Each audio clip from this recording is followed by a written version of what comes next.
근데 오늘 말씀을 이렇게 읽어보시면 평소 예수님의 모습과는 좀 다르다라는 것을 우리가 느낄 수 있어요. 우리가 성경 속에서 예수님께서 베푸신 치유, 예수님이 행하신 기적 이런 말씀들을 잘 살펴보시면 언제나 확실합니다. 그렇죠? 그리고 언제나 완벽하게 그 일들을 행하시는 모습을 우리가 볼 수가 있습니다. 마가복음 5장에 보시면 회당장이었던 야이로라는 사람이 딸을 고치시는 그 장면이 있는데, 예수님께서 야이로의 집에 도착하셨을 때 그의 딸은 이미 죽어 있었습니다. 죽은 상태였어요. 그렇지만 예수님께서 그 소녀의 손을 잡고 뭐라고 말씀하세요? 달리다 붐 하시죠. 소녀여 일어나라 이렇게 말씀하시자 그 죽었던 소녀가 곧바로 일어납니다. 그냥 손을 잡고 일으키시니까 일어나요. 또 마태복음 8장에는 예수님께서 가버나움이라는 지역에 계실 때 로마의 백부장이 그 하인이 중풍병에 걸린 거예요. 중풍병에 걸려서 굉장히 힘들어하고 있을 때, 아파하고 있을 때 그 백부장이 예수님이 오시니까 나아가서 자신의 종을 고쳐주시기를 간구하는 장면이 나옵니다. 그때 예수님께서 그래 그럼 가서 고쳐줄게, 같이 가자 이렇게 이야기를 하시니까 백부장이 아닙니다. 말씀만 해주셔도 내 종은 나을 겁니다. 이렇게 믿음을 고백하죠. 그리고 예수님께서 정말로 말씀만 하십니다. 거기서 이렇게 말씀하시죠. 가라, 내 믿음대로 될지니라 이렇게 말씀을 하세요. 그런데 그 말씀을 하시자마자 예수님은 다른 곳에 있었음에도 불구하고 그 즉시라고 표현합니다. 성경에 즉시 하인이 나았다 이렇게 기록을 하고 있습니다. 이와 같이 예수님은 모든 치유를 행하실 때 말씀만으로 기적을 일으키시기도 하시고 한 번에, 그렇죠? 두 번은 없어요. 한 번에 아픈 자를 완벽하게 치유하시고 또 죽은 자도 한 번에 살리시는 그러한 놀라운 능력을 보여주신 것을 우리가 말씀 속에서 알 수가 있습니다. 심지어 이미 무덤에 있은 지 사흘이 지난 나사로에게도 말씀만 하시죠. 나사로야 나와라 이렇게 말씀만 하십니다. 그랬더니 그가 살아나서 나오는 그러한 기적을 행하기도 하셨습니다. 그런데 오늘 말씀을 보시면 오늘 말씀 속 예수님의 모습에서는 그 치유 과정이 다른 치유와는 좀 과정이 다르다라는 것을 우리가 알 수가 있습니다. 오늘 말씀을 보시면 예수님께서 벳세다라는 지역에 가셨죠. 벳세다라는 지역에 가셨는데 이 벳세다는 빌립, 안드레, 베드로 이 사람들의 고향이에요. 벳세다는 그 사람들의 고향인데 그곳에 도착하자마자 사람들이 맹인한 사람을 이렇게 데리고 옵니다. 예수님께 데리고 오고 낫게 해주시기를 구하는 그렇게 말씀이 시작하고 있습니다. 그러자 예수님께서는 그 맹인의 손을 잡고 마을 밖으로 데리고 나가십니다. 마을 밖으로 데리고 나가셔서 침을 뱉으시고 그 눈에 침을 뱉으시고 안수하셨습니다. 안수기도 하셨죠. 그리고 무엇이 보이느냐 이렇게 물으세요. 평소 예수님의 기적을 행하시는 그 모습들 속에서 우리가 살펴보면 비록 이 정도로 예수님께서 하셨으면 어떻게 돼야 돼요? 단번에 치유돼야 돼요. 한 번에 나아야 맞는 거죠. 그런데 이렇게 눈에 침을 뱉으시고 안수하셨음에도 불구하고 그의 눈이 밝게 보이는 게 아닙니다. 밝게 보여지지 않고 처음에는 잘 보지 못하죠. 그래서 처음 안수하시고 그에게 무엇이 보이냐고 이렇게 물으시니까 그 사람이 이렇게 대답하죠. 사람들이 보입니다. 이렇게 이야기를 합니다. 그렇지만 나무 같은 것들이 걸어가는 것을 보나이다. 이렇게 고백을 하고 있습니다. 저도 이렇게 눈이 굉장히 나쁜 편이에요. 그래서 안경을 벗으면 흐릿하게만 보입니다. 흐릿하게 보이는데 아마 그 정도로 안경이 필요한 정도로만 딱 회복이 된 걸로 보입니다. 그러자 이제 예수님께서 다시 안수하십니다. 다시 안수하셨을 때에 그는 주목하여 보게 되었고 모든 것을 밝히 보게 되었다라고 성경은 기록하고 있습니다. 그러니까 이렇게 안경을 제가 벗고 있다가 쓰면 우리 성도님들의 얼굴이 환하게 잘 보이듯이 그러한 변화, 그렇게 또 한 번의 변화가 있었던 걸로 보여지는 거죠. 이렇게 이 맹인은 예수님께서 두 번 두 번을 안수하셨을 때 비로소 잘 볼 수 있게 된 거예요. 한 번에 그 일이 이루어지지 못한 거죠. 어떻게 예수님이 이날따라 두 번 안수해야 겨우 보게 되었을까를 생각해 보게 됩니다. 이날따라 예수님께서 좀 컨디션이 안 좋은 감기 기운이 있으셨나 이렇게 생각해 볼 수도 있죠. 아니면 예수님의 치유가 완벽하지 않았던 것은 아닐까라고 생각해 볼 수도 있습니다. 혹은 맹인의 믿음이 예수님께서 치유하시기엔 좀 부족한 믿음이 아니었나라고 우리가 생각해 볼 수도 있습니다. 그렇지만 이 말씀을 우리가 잘 이해하면 그러한 이유가 아니다라는 것을 알 수가 있는데, 우리가 이 말씀을 좀 더 잘 이해하기 위해서는 이 말씀을 감싸고 있는, 이 말씀을 가운데 놓고 앞뒤로 기록되어 있는 말씀을 좀 살펴보면 이 기적을 통해서 예수님께서 우리에게 주시고자 하는 그 의미, 그 계획을 우리가 알 수가 있습니다. 오늘 말씀 바로 앞에, 이 22절 바로 앞에 14절부터 21절까지가 하나의 이야기로 되어져 있는데, 이 14절부터의 말씀을 보시면 예수님과 제자들이 배를 타고 이동하던 중에 있었던 일에 대해서 기록을 하고 있습니다. 배 타고 이렇게 쭉 이동하는 중이었어요. 그런데 이 말씀에서 제자들은 아마도 쫓기듯이 배를 탄 것 같아요. 좀 급하게 배를 타고 이동해야 되는 상황에 놓였던 걸로 보여집니다. 그러다 보니까 준비물을 잘 못 챙긴 거죠. 준비물을 좀 넉넉하게 챙기고 배를 타려면 그렇게 하고 배를 타야 되는데, 그렇게 하지 못하고 이동 중에 먹을 떡 한 개만 딱 가지고 탄 거예요. 먹을 거를 준비를 제대로 못한 거죠. 떡 한 개만 그들에게 있었다, 이렇게 말씀을 하고 있습니다. 그러니 그들은 지금 무슨 생각이 머릿속에 가득 차 있냐면, 이 떡 한 개를 가지고 지금 배에 탄 거는 13명, 이 13명이 어떻게 나눠 먹을까, 이것에 대한 걱정을 하기 시작한 겁니다. 그들의 머릿속에는 오로지 이 떡을 어떻게 처리해야 되는가에 대한 생각만 가득 차 있었던 거예요. 오로지 떡만 머릿속에 있는 거죠. 그렇게 제자들의 모든 관심이 지금 떡 한 개, 거기에 집중이 되어 있는데, 그때 예수님께서 이렇게 제자들에게 말씀을 하시는 거예요. 이 15절 말씀을 보시면 예수님께서 경고하여 이르시되 삼가 바리새인들의 누룩과 헤롯의 누룩을 주의하라, 이렇게 예수님께서 말씀을 하고 있습니다. 이 말씀은 예수님께서 이 14절 바로 전에 무슨 일이 있었냐면, 바리새인들이 예수님을 시험하려고 나와가지고 하늘에서 오는 표적을 요구해요. 하늘에서 오는 표적을 요구하는, 그렇게 요구하면서 예수님을 대적하는 모습을 보이고 있습니다. 그리고 헤롯은 예수님을 대적하고 또 하나님의 뜻을 이루지 못하게 계속해서 방해하고 있는 상황이었습니다. 그렇기 때문에 그렇게 하나님을 향해서 대적하는 자, 예수님에 대해서 대적하는 그들에 대해서 주의하라, 이렇게 말씀을 하고 있는 겁니다. 근데 그 예를 뭘로 들었냐? 누룩으로 들은 거예요. 누룩으로 예를 들어서 그들을 주의하라, 이렇게 말씀을 하고 계신 겁니다. 여기서 예수님께서 누룩으로 비유하신 이유는, 성경 속에서 누룩은 숨겨가지 못한 것, 죄, 이런 것들과 좀 연결이 되어져 있습니다. 그렇기 때문에 이스라엘 백성들이 6월절 이런 때 누룩이 들어간 거를 아무것도 놓으면 안 되잖아요. 그러한 것들을 악하게 봤기 때문에 그렇게 표현을 하시기도 했고, 누룩은 이 빵 안에 들어가면 매우 빠르게 번지죠. 그렇죠? 그래서 부풀게 하는 역할을 하기 때문에 이렇게 누룩이 부풀듯이 악도 쉽게 전염되는 거다, 쉽게 부풀어 커지는 거다, 그것에 대해서 예수님께서는 말씀을 하고 계셨던 겁니다. 그런데 지금 제자들은 예수님의 말씀을 딱 들었을 때에 모든 관심이 떡에 집중되어 있었기 때문에 누룩 얘기하니까 떡에 들어가는 누룩으로만 생각을 하는 거죠. 그렇게 이해를 하고 있었던 겁니다. 그러니까 예수님의 말씀에 대해서 제대로 이해한 사람이 단 한 명도 없었던 겁니다. 왜냐? 머릿속이 떡으로 가득 차 있었기 때문에 그렇습니다.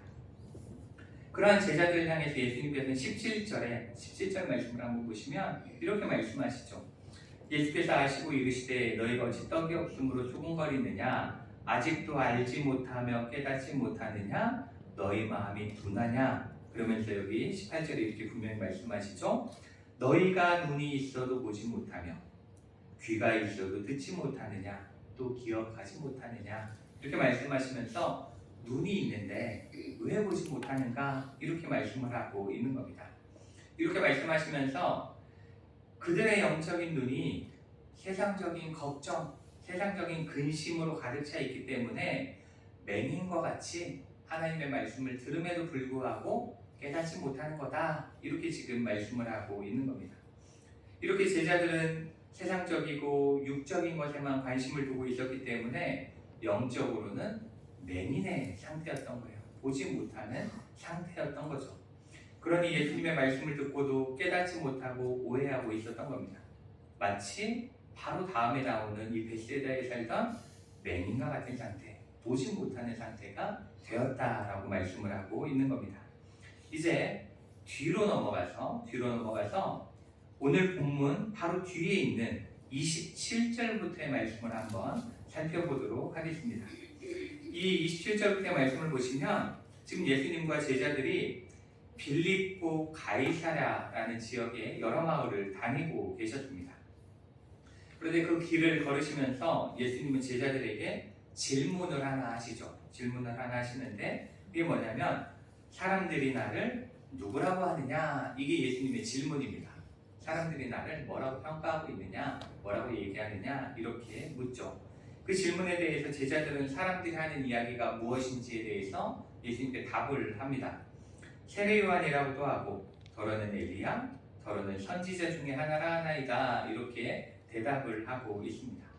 이 말 속에서 지금 이 예수님을 따라다니고 예수님을 쫓던 사람들의 생각이 예수님에 대해서 정확하게 알고 있지 못하다라는 걸 우리에게 보여주고 있습니다. 흐릿하게 알고 있다라는 거죠. 정확하게 알지 못하고 있는 겁니다. 마치 그 앞에서 치유했던 그 맹인이 처음 눈에 침을 뱉고 안수를 받았을 때에 사람들이 걷는 모습이 어떻다고 그래요?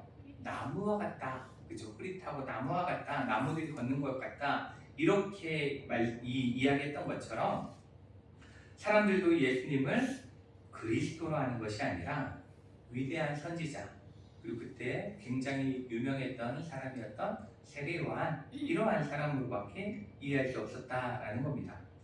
그뿐 아니죠. 예수님께서는 이제 제자들을 향해서 또 묻습니다. 그렇다면 너희는 나를 누구라 하느냐? 너희는 나를 누구라고 하느냐? 이렇게 묻죠. 그러자 제자들을 대표한다고 볼 수 있는 베드로가 이렇게 대답합니다. 베드로는 분명히 이야기하죠. 주는 그리스도시니이다 이렇게 고백을 합니다. 그의 대답은 정확했죠. 정답을 이야기한 겁니다. 그렇지만 이 말씀 그 뒤를 쭉 이어서 보시면 이 베드로의 대답 뒤에 예수님께서 그리스도란 어떠한 존재인가에 대해서 설명을 하세요. 그리스도란 이러한 존재다라고 설명을 합니다. 근데 그 말씀에 대해서 베드로는 예수님을 붙들고 항변했다 이렇게 기록하고 있어요. 그 예수님께서 말씀하시는 그리스도 그게 무엇이라고 되어져 있냐면 이 31절 말씀을 보시면 인자가 많은 고난을 받고 장로들과 대제사장들과 서기관들에게 버림받아 죽임을 당해야 된다라는 게 예수님께서 말씀하시는 그리스도였습니다. 이것이 또한 하나님의 계획이죠.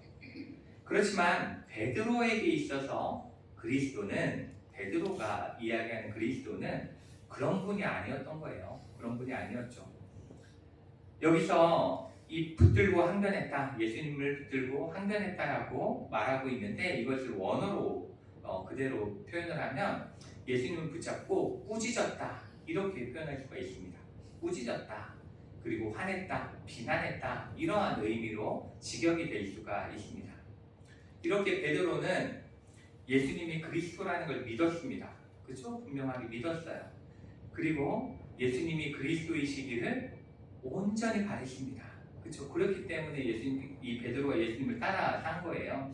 그러나 그가 믿고 바라던 그리스도, 그가 그리스도야 라고 믿었던 그 그리스도는 예수님이 걸어가셔야 하는 그 십자가의 길이 아니라 그 당시 사람들이 기대하고 바라고 있던 세상의 정복자, 세상의 유일한 왕, 완벽한 강력한 왕, 이러한 모습이 그 당시 세상 사람들이 기대하던 그리스도의 모습이었고 베드로도 그 그리스도를 기다렸던 겁니다. 그렇기 때문에 33절을 보시면 예수님께서 이렇게 돌이키시고 제자들을 보시면 베드로를 향해 꾸짖으십니다. 그래서 꾸짖으셨다라고 말씀이 나와 있는데 여기서 꾸짖으셨다라는 말과 베드로가 항변했다라는 말이 똑같은 동사입니다.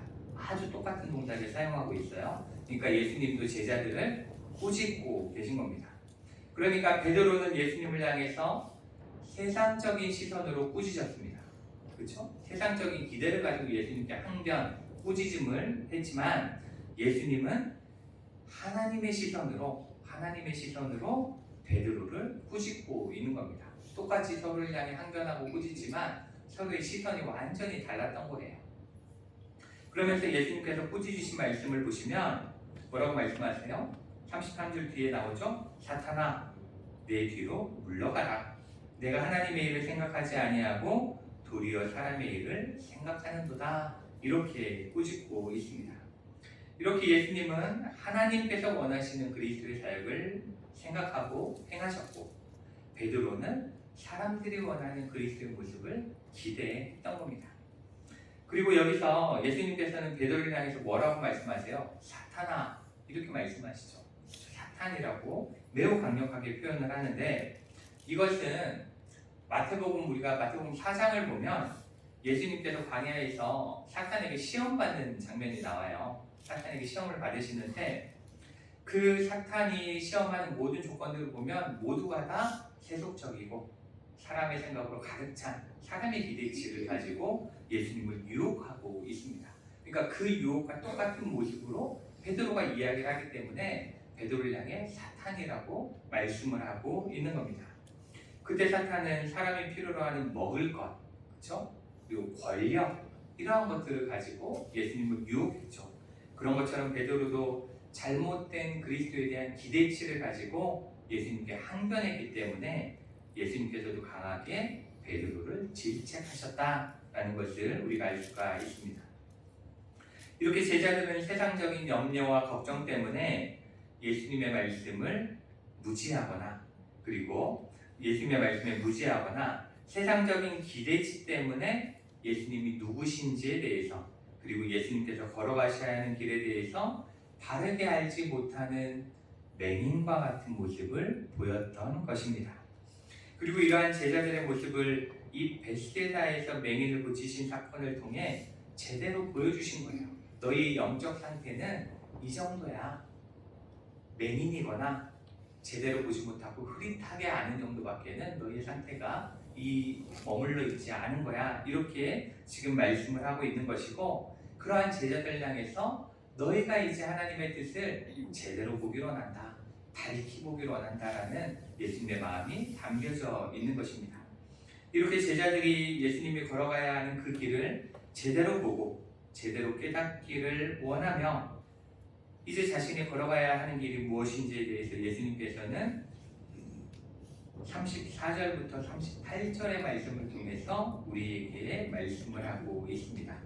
우리 그 말씀으로 이렇게 기록되어 있지는 않은데 우리 성경을 보시면서 중요한 말씀이니까 34절부터 38절까지의 말씀은 우리가 천천히 함께 한번 읽어보도록 하겠습니다. 성경을 보시고 함께 읽겠습니다. 우리가 제자들을 불러 이르시되 누구든지 나를 따라오려거든 자기를 부인하고 자기 십자가를 지고 나를 따를 것이니라. 누구든지 자기 목숨을 구원하고자 하면 잃을 것이요 누구든지 나와 복음을 위하여 자기 목숨을 잃으면 구원하리라. 사람이 만일 온 천하를 얻고도 자기 목숨을 잃으면 무엇이 유익하리요? 사람이 무엇을 주고 자기 목숨과 바꾸겠느냐? 누구든지 이 음란하고 죄 많은 세대에서 나와 내 말을 부끄러워하면 인자도 아버지의 영광으로 거룩한 천사들과 함께 올 때에 그 사람을 부끄러워하리라. 아멘. 이 말씀 속에서 우리는 예수님께서 걸어가실 그 길 그리고 우리가 따라 걸어가야 할 그 길이 무엇인지에 대해서 정확하게 알 수가 있습니다. 그리고 그 길을 걷기 위해 우리가 가져야 할 믿음의 태도가 무엇인가에 대해서도 발견할 수가 있죠. 이 말씀 속에서 예수님은 우리가 밝히 보고 밝히 걷기 위해서는 가장 먼저 자기를 부인해야 된다는 것을 말씀하고 있습니다. 우리는 모두가 자기를 정당화하고 합리화시키고 자기 의의를 주장하고 싶어합니다.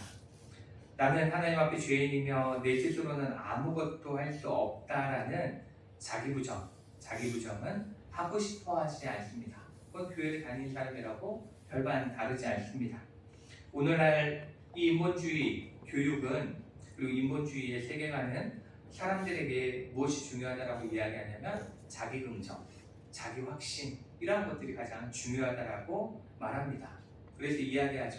자신감을 가져. 스스로 모든 것을 할 수 있어. 마음먹기에 따라 뭐든지 될 수 있다라고 가르칩니다. 그러나 성경은 우리가 나를 버리고 예수 그리스도를 따라 살아갈 때에만 살아갈 때에만 바른 길을 갈 수 있다라고 그 길만이 온전한 길이라고 분명히 말씀하고 가르치고 있습니다. 그래서 사도 바울도 이렇게 고백하죠. 나는 날마다 죽노라 이렇게 말씀하면서 자기를 죽이고 자기를 부인하는 모습을 보여주고 자기를 십자가 앞에 복종시키는 삶을 살아가는 그러한 모습을 우리에게 보여주고 있습니다.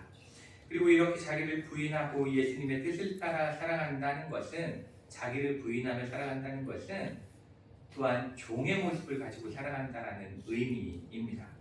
바로 낮은 자리에서 섬김의 삶을 살며 살아간다는 의미죠. 종은 자유인과 다른 것이 무엇이냐면 바로 자기 의지 그리고 자기 생각을 하면 안 된다라는 겁니다. 그렇죠? 종은 자기 뜻대로 해서도 안 되고 자기 생각대로 해서도 안 돼요. 오로지 주인이 원하는 대로 살아가는 것, 그게 바로 종이의 삶이라고 할 수가 있습니다. 그리고 하나님의 뜻대로 살아가는 하나님의 종으로서의 삶이 바로 자기를 부인하는 삶이라고 우리가 알 수 있는 겁니다. 이 세상은 더 높은 자리로 가서 더 섬김을 받으며 살아가는 것이 잘 사는 것이라고 말합니다. 존중받지 못하면 부끄럽게 생각하고 자존심 때문에 어떠한 싸움도 마다하지 않는 게 이 세상의 삶입니다. 그렇지만 예수님 앞에 모든 것을 내려놓은 사람의 삶은 섬김을 받는 것이 아니라 섬기는 자의 삶을 살아가는 것, 그것이 예수님 앞에 모든 걸 내려놓은 사람의 삶인 것입니다. 그리고 그렇게 모든 걸 내려놓고 섬기며 살아갈 때에 누가 우리를 높여주세요? 하나님께서 우리를 높여주시는 것입니다.